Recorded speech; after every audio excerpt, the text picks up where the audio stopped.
നമസ്കാരം.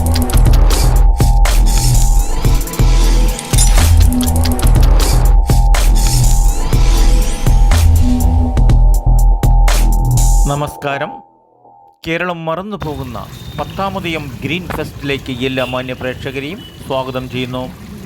Cards green fest 2024 April 22 മുതൽ 27 വരെ തൊടുപുഴ വെങ്ങല്ലൂർ ബൈപ്പാസ് റോഡിൽ വില്ലേജ് സ്കോർ ഗ്രീൻ ഫെസ്റ്റിൽ നടക്കപ്പെടും.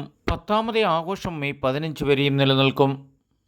കാർഷിക രംഗത്ത് നിന്നും അപ്രത്യക്ഷമാകുന്ന കേരള ജനതയ്ക്ക് പഴയകാല പ്രൗഢഗംഭീരമായ കാർഷിക ഉദ്യാനത്തിലേക്ക് പുതിയ തലമുറയെയും നല്ലവരായ കർഷകരെയും തിരിച്ചു കൊണ്ടുവരാനുള്ള കാർഡ്സിൻ്റെ പ്രയത്ന ഫലമാണ് ഈ 2024 ഗ്രീൻ ഫെസ്റ്റ്. കാർഷിക മേഖലയിൽ സ്വയപര്യാപ്തത കൈവരിച്ചുകൊണ്ട് ആരോഗ്യമുള്ള കേരളം സ്വപ്നം കാണുന്ന കാർഡ്സ് പ്രവർത്തന മേഖലകളിൽ കൂടെ 2024 ഏപ്രിൽ 22 മുതൽ 27 വരെ സംഘടിപ്പിച്ചിരിക്കുന്ന ഗ്രീൻ ഫെസ്റ്റ് നാളത്തെ ഭക്ഷ്യ സുരക്ഷതയ്ക്കുള്ള ശ്രീകോവിൽ തന്നെ എന്ന് പറയാം. ഈ ഗ്രീൻ ഫെസ്റ്റിൻ്റെ ഉദ്ഘാടന വേളയിൽ തന്നെ കാലിവളർത്തലിൽ വെള്ളിയാമറ്റത്തുനിന്നും പ്രശസ്തരായ യുവതാരങ്ങളെ ആദരിച്ചുകൊണ്ടും അവർക്ക് വേണ്ട പ്രോത്സാഹനങ്ങൾ ചെയ്തുകൊണ്ടുമായിരുന്നു സംസ്ഥാന കാർഷിക അവാർഡുകൾ ജേതാക്കളെയും ക്ഷീരകർഷക ജേതാക്കളെയും ആദരിച്ചു. ഉദ്ഘാടനം MLA PJ ജോസഫ് സാർ, അധ്യക്ഷ പ്രസംഗം ചെയർമാൻ ആന്റണി സാർ, ഹരിതമന്ദിരം പദ്ധതി ഉദ്ഘാടനം ടൗൺ പള്ളി വികാരി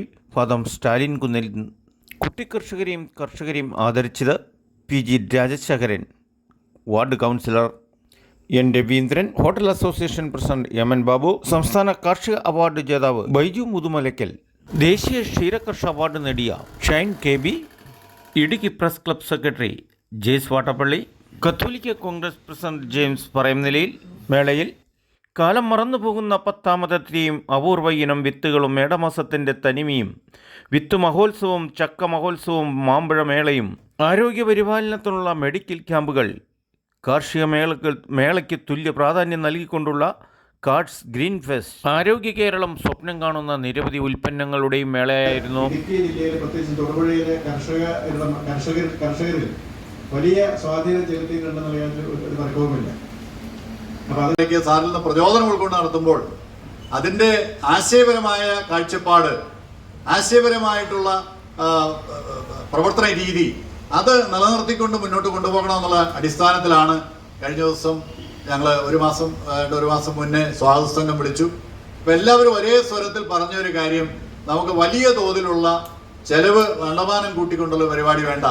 ഇനി മുൻകാലങ്ങളിൽ ഗ്രീൻ ഫെസ്റ്റ് സംഘടിപ്പിക്കുമ്പോൾ ഉണ്ടാകുന്ന ചെലവെന്ന് പറയുന്നത് 15 ലക്ഷം രൂപയാണ്. എന്നാൽ ഇത്തവണത്തെ മേളയുടെ ഞങ്ങളുടെ ബഡ്ജറ്റ് 2 ലക്ഷം രൂപയാണ്. അപ്പോൾ അത്രയും ചെലവ് ചുരുങ്ങി. അപ്പോൾ അതുകൊണ്ട് തന്നെ അതിന് യോഗങ്ങളിലൊക്കെ നമ്മൾ ലളിതമായി തന്നെ കാര്യങ്ങൾ ചെയ്യുവാനായിട്ടാണ് തീരുമാനിച്ചത്. ഇന്നുകൂടി ആ കൃഷിയിടങ്ങളിലേക്ക് ഇറങ്ങി തൂമ്പയും വാക്കത്തിയും കോടാലിയും ഒക്കെ ആയിട്ട് വെട്ടിയും കിളച്ചും മണ്ണൊരുക്കി റെഡിയാക്കിയിട്ട് 10ാമതയും വരാൻ വേണ്ടി കാത്തിരിക്കുന്ന ഒരു കർഷക സമൂഹം ഉണ്ടായിരുന്നു. അന്ന് പാടങ്ങളിൽ ചാല് കയറിയിരുന്നു ഈ വിഷുവിന് ശേഷം.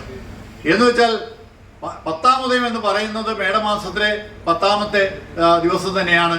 വിഷു കഴിഞ്ഞ് 10ാമത്തെ ദിവസം അത് സൂര്യൻ ഉച്ചസ്ഥായിയിൽ നിൽക്കുന്ന സമയം, ഏറ്റവും ചൂട് കൂടിയ സമയമാണ്. പക്ഷെ ആ സമയത്ത് മഴ ധാരാളമായി പെയ്യും, വേനൽ മഴ പെയ്യും. ഭൂമി ദേവി കുതിർന്നു നിൽക്കുന്ന സമയം, അന്തരീക്ഷം മുഴുവൻ ചൂടുകൊണ്ട് നിറഞ്ഞു നിൽക്കുന്നു. വിത്തുകളും തൈകളും എപ്പോഴാണ് കതിരണിയേണ്ടത്, അല്ല എപ്പോഴാണ് മുളപൊട്ടേണ്ടത് എന്നുള്ള ആ ആവേശത്തിൽ നിൽക്കുകയാണ്. കാർഷിക മുറകളിലേക്ക് നമ്മുടെ കർഷകരെ ആനയിച്ചപ്പോഴാണ് ഏതെങ്കിലും ഏജൻസിയിൽ നിന്ന് വിത്തും തൈ എപ്പോഴാണ് കിട്ടുന്നത് അപ്പോഴാണ് കൃഷി ഇറക്കേണ്ടത് ലഭ്യമല്ലാതായി. പൊതുവെ കർഷകർ പറഞ്ഞ് ഈ കൃഷിയൊക്കെ നഷ്ടമാണെന്ന് പറഞ്ഞൊരു ഒരു കാരണം അവിടെയാണ്. ഈ വിത്തുത്സവത്തിന്റെ ഭാഗമായി നടത്തി വന്നു ആ ഒരു പ്രചോദനം ജനങ്ങളിലേക്ക് കൊടുക്കാൻ കഴിഞ്ഞു. നടപ്പാക്കണം എന്നുള്ള ഒരു നിലപാട് നമ്മൾ എടുത്തു. ജോസാറിനോട് ഞാൻ നന്ദിയോടെ സ്മരിക്കുന്നത്, നിങ്ങൾക്കെല്ലാം വേണ്ടി നന്ദിയോടെ സ്മരിക്കുന്നത്, സാർ ഈ ഞാറ്റുവേല കൃഷിയെ കുറിച്ച് നിയമസഭയിൽ ഒരു ഉപക്ഷേപം തന്നെ അവതരിപ്പിച്ചു. ഇറങ്ങി വിത്തുകളും തൈകളും മാത്രമല്ല, അതിന്റെ കൊയ്ത്തുത്സവം പോലും, മണ്ണ് വെറുതെ ഇടുന്ന സമയം പോലും കൃത്യമായ കാർഷിക കലണ്ടറിന്റെ അടിസ്ഥാനത്തിൽ നടപ്പാക്കിയെങ്കിൽ അത് വീണ്ടും പുനരാവിഷ്കരിക്കണം എന്ന നിർബന്ധ ബുദ്ധിയോടുകൂടി അദ്ദേഹം ആവശ്യപ്പെട്ട് ഞാനിപ്പോൾ ഓർക്കുകയാണ്. ഇന്ന് ആ വില വന്നിരിക്കുന്നു, ഉത്പാദനമില്ല. കാച്ചിലിന് 60 രൂപ വില വന്നിരിക്കുന്നു. കാറ്റ്സ് തുടങ്ങിയ 2001 കാച്ചില് ഇവിടുന്ന് വണ്ടിയെ കയറ്റി ലോഡ് കണക്കിന് കൊണ്ടുപോയി പശുവിന് കൊടുത്തൊരു കാലമുണ്ട്. ഇന്ന് സർവകാല റെക്കോർഡ് ഭേദിച്ച് 1 കിലോ ഉണങ്ങിയ കൊക്കോ കുരുവിന് 950 രൂപയിൽ എത്തിയിരിക്കുന്നു. 200 രൂപ വില. അപ്പൊ ഇവിടെ കാരണം എന്താണ്? ഇത് ആരുടെയും പ്രത്യേകിച്ച് ഒരു പ്രയത്നം കൊണ്ടൊന്നുമല്ല. എന്താ സംഭവം? കൃഷിക്കാരെല്ലാം കൃഷിയിൽ നിന്ന് പിന്നോക്കം പോയി. ഉൽപ്പന്നം വിറ്റു കൊടുക്കുന്ന മാർക്കറ്റിംഗ് കാർഡ്സ്. അപ്പൊ കാലഘട്ടത്തിനനുസരിച്ചുള്ള പദ്ധതികൾ ആവിഷ്കരിക്കുകയും ആ പദ്ധതികളെ കൃത്യമായ ഫലപ്രാപ്തിയിൽ എത്തിക്കുകയും ചെയ്യുന്ന ഒരു പ്രവർത്തനം നമ്മൾ കഴിഞ്ഞ കുറെ കാലങ്ങളായി നടത്തിയിരിക്കുകയാണ്.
പത്താമതയും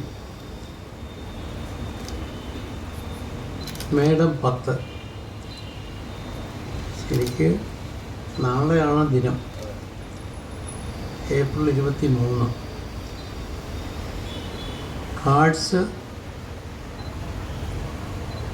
കർഷകർക്ക് ഏറ്റവും പ്രാധാന്യമുള്ള ഈ ദിവസം ജനങ്ങളുടെ ശ്രദ്ധയിൽപ്പെടുത്താൻ ഒരു തീരുമാനമെടുത്തു എന്ന് ഫലപ്രദമായി. ഏത് ശുഭകാര്യങ്ങൾക്കും നല്ല ദിനമാണ്, പ്രത്യേകിച്ച് കർഷകർക്ക്.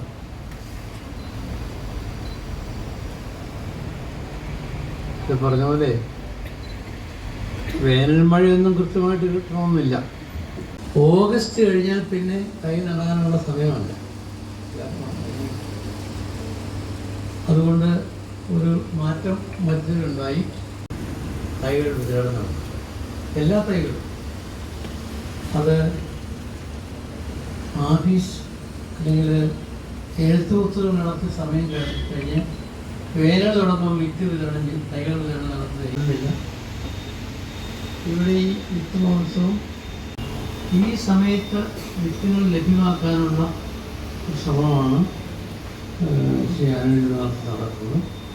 എല്ലാ വിജയങ്ങളും നേരുന്നു.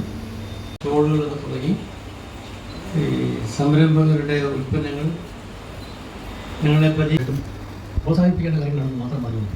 ഈ ഫെസ്റ്റിവൽ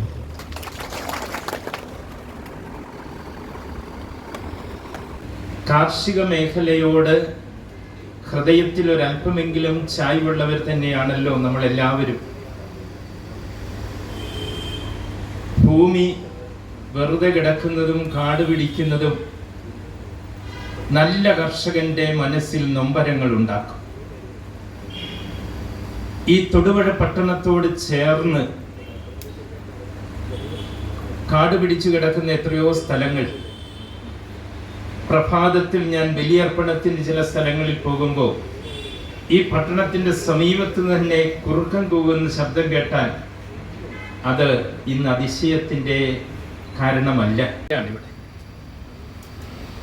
നമ്മുടെ സമീപത്തുള്ള ഒരു പട്ടണത്തില് കാട്ടുപന്നി ഇറങ്ങി എന്ന് പറഞ്ഞപ്പോൾ എല്ലാവരും നടുങ്ങി. താങ്കളുടെ കൃഷിഭൂമിയിൽ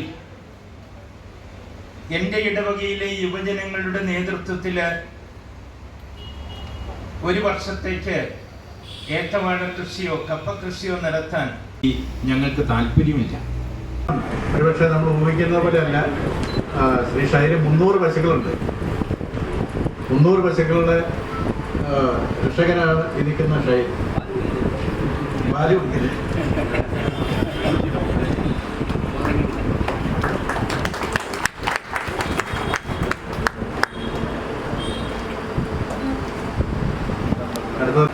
ഞങ്ങൾ പോയി കഴിഞ്ഞപ്പോൾ അത് 23 വർദ്ധിച്ചു ഇപ്പോഴും.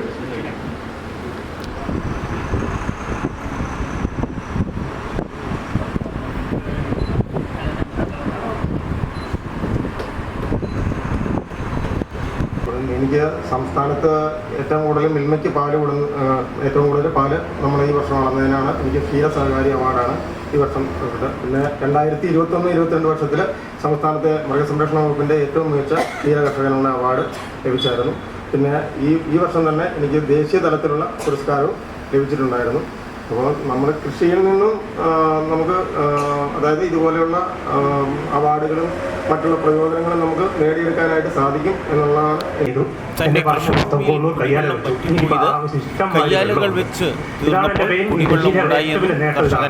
ഇപ്പം നമ്മളെല്ലാവരും ഒരു ചെയ്യുന്ന കാര്യം നമ്മുടെ കുടിവെള്ളത്തിന് ഇപ്പോൾ ബുദ്ധിമുട്ടുള്ള സമയമാണ്. ഇപ്പം ഞാൻ എൻ്റെ കുടി നനയ്ക്കുന്നുണ്ട്, അത്ര വെള്ളമുണ്ട്. 3 കിണർ കുത്തിയിട്ട് എനിക്ക് വെള്ളമില്ലാത്ത സ്ഥലമാണ്. അപ്പം കിണർ റീചാർജ് വെള്ളത്തിനുള്ള സംഭരണം ചെയ്തത് ചെയ്യേണ്ടതില്ല, എല്ലാവർക്കും അറിയാം. ഇപ്പം പശുക്കൾ മരിക്കുമ്പോൾ 23 എണ്ണം ഉണ്ടായിരുന്നു, ഇപ്പോഴും 23 എണ്ണം ഉണ്ട്. പിന്നെ 3-4 ചെനപ്പശുക്കളും ഉണ്ട്. അപ്പം നല്ല രീതിക്ക് ഫാം മുന്നോട്ട് പോകുന്നു. 2 പണിക്കാരും ഉണ്ട്. ഇപ്പം മികച്ച രീതിയിൽ ഇപ്പം ഫാം നന്നായിട്ട് മുമ്പോട്ട് പോകുന്നുണ്ട്. പിന്നെ ഈ പരിപാടിക്ക് ഞങ്ങളെ ആദരിക്കാൻ വിളിച്ച കാർസിന് എല്ലാവർക്കും ഞങ്ങളുടെ 2 പേരിൽ ഒരുപാട് നന്ദി അറിയിക്കുന്നു. നമ്മുടെ സംസ്കാരത്തെ രൂപപ്പെടുത്തുന്നുണ്ട്, നമ്മുടെ മതങ്ങളെയെല്ലാം ചേർത്ത് നിർത്തുന്നുണ്ട്. അങ്ങനെ ഒരു വലിയ വിശേഷണങ്ങൾ തന്നെ കാർസിന് പറയാനുണ്ട്. ജനഹൃദയങ്ങളിലേക്ക് വരട്ടെ. കേരളത്തിന്റെ എല്ലാ പ്രദേശത്തേക്കും നമ്മുടെ ദീപയിലെ കൊച്ചട്ടം നിങ്ങൾക്ക് എല്ലാ സ്കൂളുകളിലേക്കും നമ്മുടെ ഒരു നാടിന്റെ ജലാശയം പോലെ തന്നെ കാർഡ്സ് ഗ്രീൻ ഫെസ്റ്റ് കൊണ്ട് കാർഷിക വിളകളുടെ സന്തുലാവസ്ഥ പിടിച്ചു നിർത്തുന്ന ഇടുക്കി ജില്ലയിലെ തന്നെ വളരെ അപൂർവം സ്ഥാപനങ്ങളിൽ ഒന്നാണ് ഈ ഗ്രീൻ ഫെസ്റ്റും 10ാമത് ഉത്സവവും ഈ കാർഡ്സിൽ നടക്കുന്നത്. നാട്ടുരാജ്യ ന്യൂസിനു വേണ്ടി റിപ്പോർട്ടിംഗ് ക്യാമറ KK വിജയൻ.